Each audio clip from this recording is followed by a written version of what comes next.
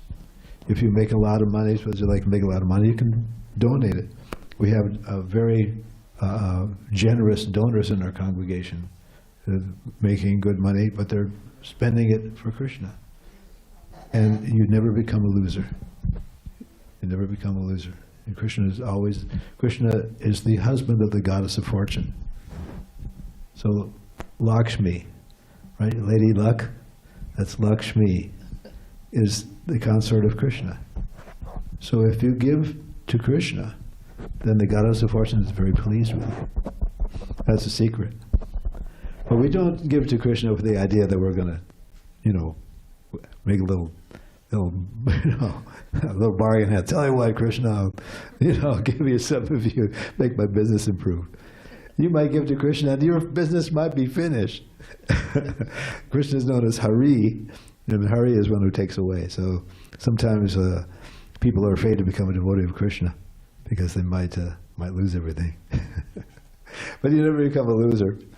It's just somehow you be facilitated by removing the excess attachments that we got. So, anyway, I can go on forever. So thank you so much for coming. Thank you. Hare Krishna. Hare Krishna, thank you, Pavamana Prabhu. Nice.